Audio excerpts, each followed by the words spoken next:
अस्सलाम वालेकुम and welcome to वकालत। आज का लीगल टॉपिक बहुत इंपॉर्टेंट है जो कि इस चीज़ से रिलेटेड है कि अक्सर हम देखते हैं जी कि आपने अपनी कोई प्रॉपर्टी, प्लाट, मकान, दुकान या कोई भी ऐसी चीज़ जिसके आप मालक हैं, आपने किसी को किराए पे दी, किसी को आपने गोदाम बनाने के लिए दे दी अपना प्लॉट, किसी को आपने जो है वो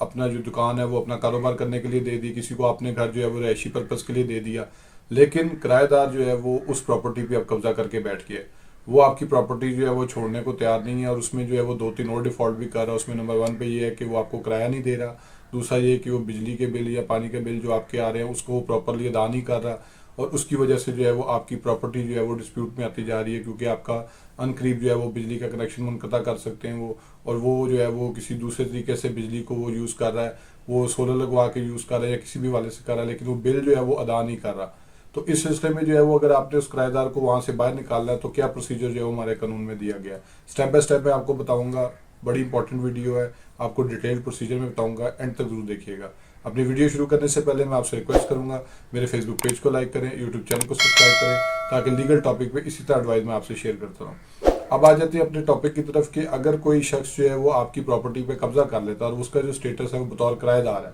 उसने आपसे जो है वो किराए के ऊपर प्रॉपर्टी ली है, तो अब आपने अगर उसको निकलवाना है तो उसके लिए आपको सबसे पहले जो है वो किराएनामे को देखना पड़ेगा कि किराएनामे में आपने उसको लीगल नोटिस के मुताबिक कितनी जो है वो मियाद के लिए जो है वो नोटिस देने का पाबंद किया है। अगर तो आपने उसको कहा जी कि आपको खाली करने के लिए 1 महीने का नोटिस दिया जाएगा, तो नॉर्मली जो है वो अदालत जो है वो इस चीज़ को मानती है कम अज़ कम 1 से 2 माह का जो है वो नोटिस होना चाहिए, लेकिन कई लोग जो है वो सेफ साइड पे रहने के लिए 3 माह का नोटिस भी जो है वो देते हैं, लेकिन 1 से 2 माह का नोटिस जो है वो मोर देन सफिशिएंट होता है। आप उसको कम से कम 1 माह पहले का जो है वो नोटिस देंगे कि आप जो है इस प्रॉपर्टी को खाली करो, मुझे अब ये प्रॉपर्टी चाहिए, क्योंकि आप इसमें जो है वो किराया नहीं दे रहे हो और आप इसमें जो है वो आप कब्जा करके बैठ गए और आप इस प्रॉपर्टी के जो है वो यूटिलिटी बिल वगैरह और इस तरह प्रॉपर नहीं जो है वो पे करें, और इसलिए प्रॉपर्टी जो है मुझे ये अपने ज़ाती इस्तेमाल के लिए चाहिए। तो उस सिलसिले में अगर किराएदार को इसमें रिटर्न रिप्लाई देता है तो ठीक है, नहीं तो आपको जो है वो रेंट ट्रिब्यूनल के पास एक बेदखली की दरख्वास्त दायर करनी पड़ेगी, जिसको हम एजेक्टमेंट पटिशन भी कहते हैं। एजेक्टमेंट पटिशन में आपको अपना मौक़िफ़ लेना पड़ेगा कि जी इसको मैं क्यों निकलवाना चाहता हूँ। उसमें निकलवाने के लिए नंबर वन पे आपकी ग्राउंड होगी जी कि आपने जो है ये इसको ये आपको किराया नहीं दे रहा,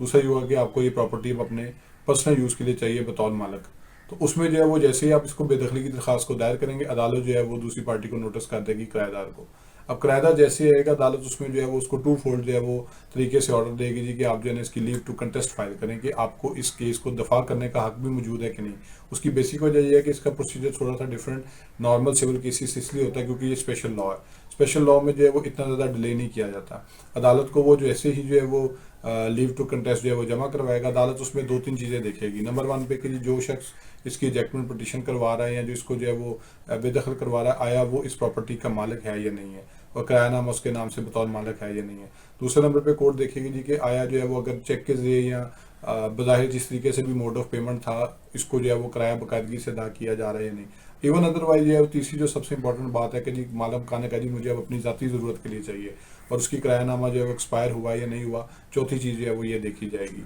उसके फ़ौरन बाद अगर अदालत के अंदर ये बात साबित हो जाती है बज़ाहिर तौर पर शुरू के स्टेप्स के ऊपर कि मालिक भी है, किराया भी नहीं दे रहा वो, और इसको अपने ज़ाती इस्तेमाल के लिए चाहिए, और ये जो है वो इसके अंदर जो है वो बतौर किराएदार रह रहा है और उसने जो है वो